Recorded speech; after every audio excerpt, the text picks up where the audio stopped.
We need to protect these people. Ideally, some online abusers, those so-called keyboard warriors, need to be prosecuted as a deterrent. The current series of Love Island, the 8th, ended on Monday night, clocking up millions of viewers, including an extraordinary 250 million internet streams on Night TV Hub, a record. The victors, David and Deccan Sue, may have won the £50,000 prize, but the season was again blighted by controversy. Women's charities deplored the introduction of male bombshell Adam Collard, who had previously been on the show, and been accused of gaslighting female islanders. Women's charity Refuge has again highlighted controlling behavior, manipulation, gaslighting, and double standards in a show with a pressure cooker environment. It's also been revealed that Jacques, who left the last series in tears and into a barrage of online trolling, entered the villa with a diagnosis of attention deficit hyperactivity disorder.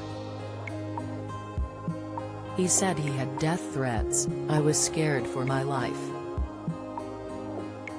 All I wanted to do when I left the show was get a hug from my mum and go into hiding. But I've now started talking about it, otherwise I would have stayed in such a dark place." ITV says it has welfare producers and psychological support at the villa at all times. Meanwhile, ITV2 announced it was planning to relaunch the reality show Big Brother, which was the most complained about show to Ofcom before Love Island came along. Dr. Molitor, a former Miss Birmingham, said the psychological social media impact of being on reality shows is awful. "People are still human," she explained. "Words can really hurt people. We've seen this from the suicides.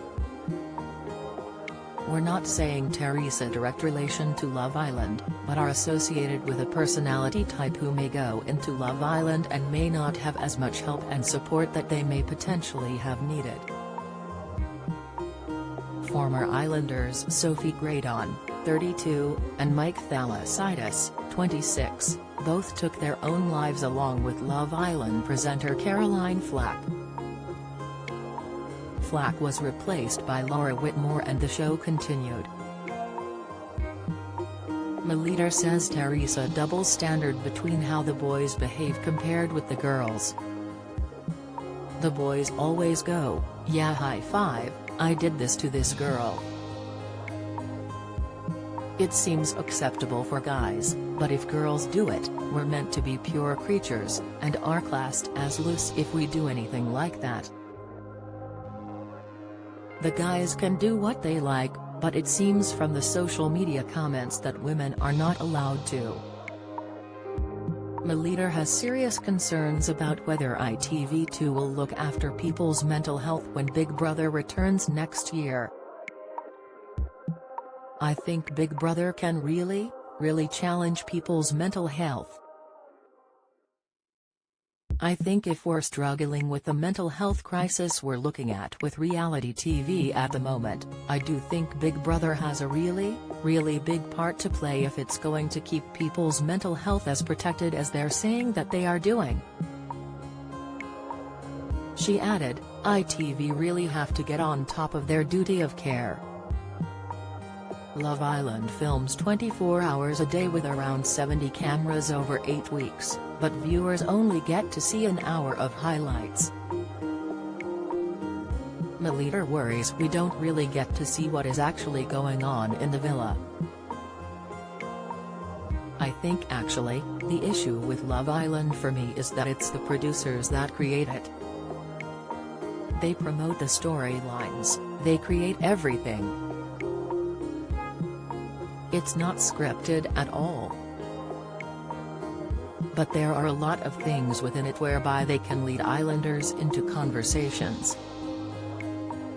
We need to be aware of what is going on in the rest of the show. I don't think it should be cancelled. I think there's a lot that we can learn from these sorts of things.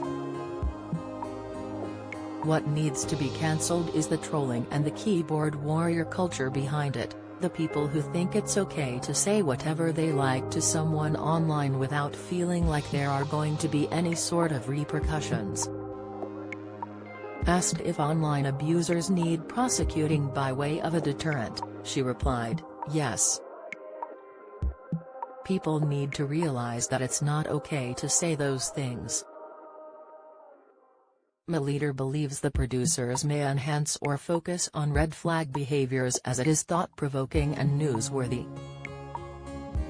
It is important to open a dialogue about these behaviors but not circle a certain person about this behavior in the villa. With Gemma and Luca, who finished in second place, there were all these red flags that Luca was showing. I'm thinking, guys, these red flags may be being shown just purely because that's the way that producers are editing the show. They can also take that out of the show. If they think this is not okay, the way that we're portraying a certain character, they could remove it from the show. She concludes, reality TV is not going away. I don't necessarily think that we need it to go away, but we need to protect people who go on it.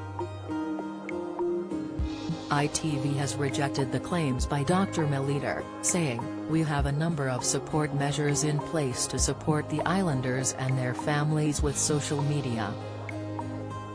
We have partnered with Meta to run a bespoke, comprehensive training program for Love Island contestants and family members who may be running Instagram and Facebook accounts. Sessions provide details on how to use all of our safety tools to ensure contestants have the most positive experience. It is very damaging for someone to suggest we don't have certain measures in place when this is something we are extremely committed to."